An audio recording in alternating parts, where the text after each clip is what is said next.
What's on, ladies and gentlemen? My name's Ross, I like games, and today we've got a bunch of new Keyforge cards to talk about.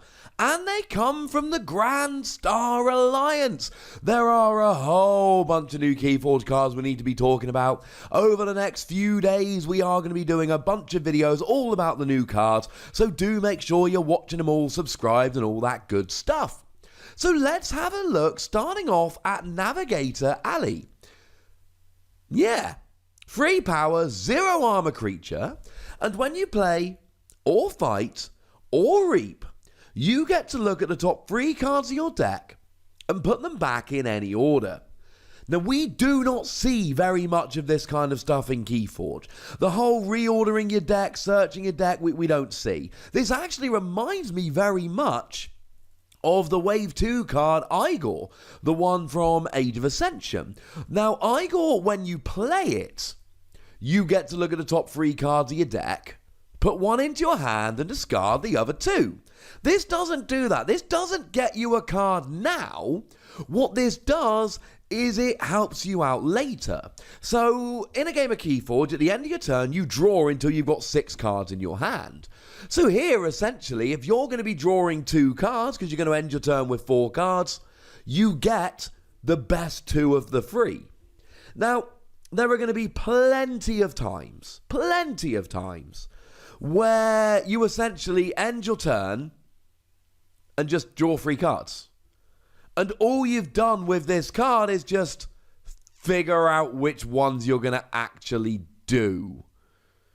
Well, that's not going to help you all that much. It's nice to have the information, but it's not going to win the game for you. But maybe we should remind ourselves about Helmsman's Spears. Because when you fight or reap with her, you may discard any number of cards from your hand and draw a card for each card discarded in this way. Or maybe Calvin. When you fight or reap, you draw a card. Now these are going to help beautifully with this. Because what you get to do here is reorder them, and then you know which one you're drawing. If you play a Calvin, you're only drawing 1 card, but you now know which card you're going to be getting, and that makes a huge difference. That's how this becomes a really good card. I mean, it's nice to know what you're going to be drawing so you can make decisions during your turn, but most of the time you're going to play your Grand Star Alliance cards, unless it's going to have a negative effect, in which case you discard it. And that's it. That's most of the time what you do. But if you can draw cards as well, and we have seen a couple Grand Star Alliance cards from Worlds Collide that do allow you to draw cards, for those, this is going to be amazing. Nice to have certainty, nice to help with decision making, but it's the kind of thing that really comes into its own when you can draw cards during your turn. That's when you get real value out of this card. And the fact that it's when you play or fight or reap just helps. How about Psi Officer Qincan? Let's go for that. We got a 2 power creature with no armor, but at least it has the decency to be elusive, which means you've got to attack it twice to get rid of it, once to break the elusive and again to actually attack. Although if your opponent's doing cheeky damage, this is going to go down pretty gosh darn quickly. Mug, for instance, will take it out without really breaking a sweat. Moo hiss, etc. But, okay, maybe it's not the strongest creature ever. Can it at least do some good while it's out there? And the answer very much is yes. After a player chooses an active house which matches no cards in play, Steel and Amber. Now this is a permanent ability. It is there from when you play it, although obviously when you play it you've already chosen Grand Star Alliance. Not only that, but this is a double-sided ability. So it works when you choose a house that matches no cards in play, and it works when your opponent chooses a house that matches no cards in play. And that's when we start getting extremely happy here. It means that your opponent is going to have to really think about this. And remember, even though it doesn't work the turn you put it down for you because you've already chosen your active house. It's then your opponent's turn, unless you win the game the turn you play it, which means that when your opponent chooses a house, they know that if they are going to be choosing a house that doesn't match a card in play, you're going to be stealing an amber. And this is another one of those cards where you can see the worth of it by just paying attention when you play Keyforge. Next time you play a game of Keyforge, just pay attention to how often either player chooses a house when no cards are in play. By no cards we mean artifacts, creatures, and upgrades. Now, there is a brilliant combo here with a card we looked at just a couple of days ago, the Big One. You see, the Big One destroys each creature and artifact when you hit 10 fuse counters, and a fuse counter is put on it every time a creature is played by you or your opponent. And obviously, if every creature is destroyed, then every upgrade must also be destroyed. And if every upgrade's gone, and every creature's gone, and every artifact's gone, that's it. So if you play the Big One, this will be beautiful, but oh my goodness, timing is everything. Now, the Big One is a Brobnar artifact, but it doesn't just work on Brobnar turns. So what you essentially have to do is play down a creature to hit the 10 fuse counters to blow it up, and then you play down the Science Officer, and then, ladies and gentlemen, you are rolling.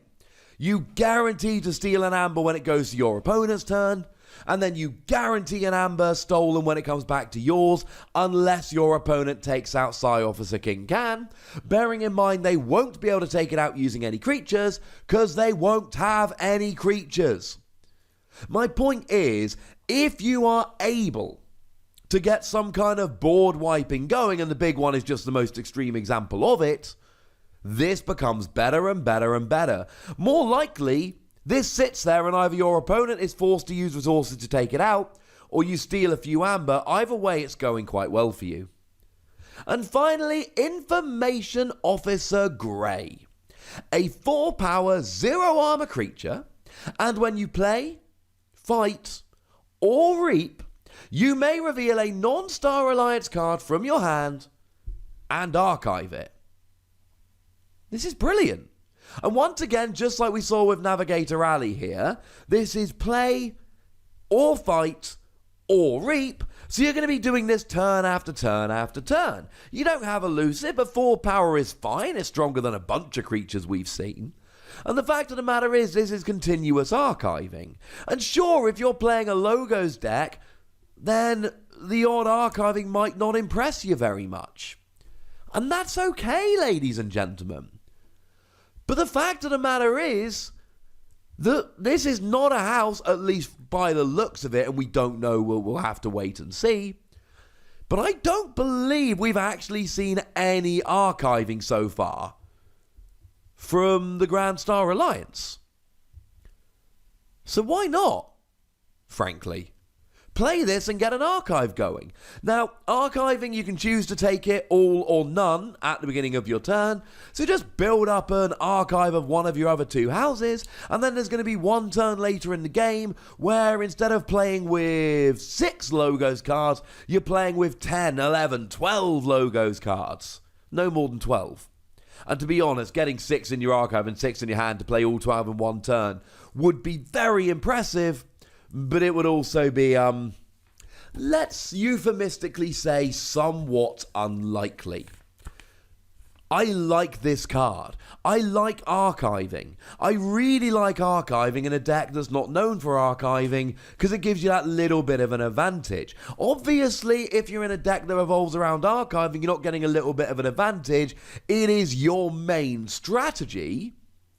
But I love the idea that you've just got that one creature that chucks a couple cards in your archive when you're ready. We don't know if it's going to be in the set or not, though it has been in both of the expansions so far.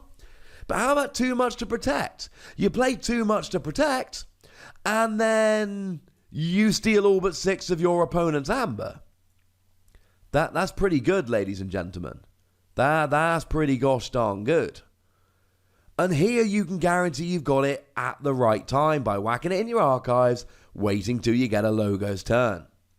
These are fun creatures. I don't know if they quite reach the dizzying heights of Captain Val Jericho, who does look just absolutely over the top phenomenal.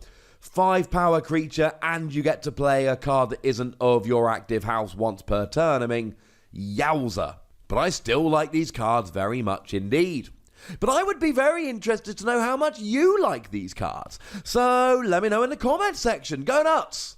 Be nice. And then make sure you like this video, subscribe to this channel, follow me on Twitter at the Wossy, where we talk about a whole bunch of games like Keyforge, and consider checking out patreon.com/PTCGradio if you want to support the channel, get some bonus podcasts and all that good stuff. But by far the most important thing, as always, look after yourselves till next time.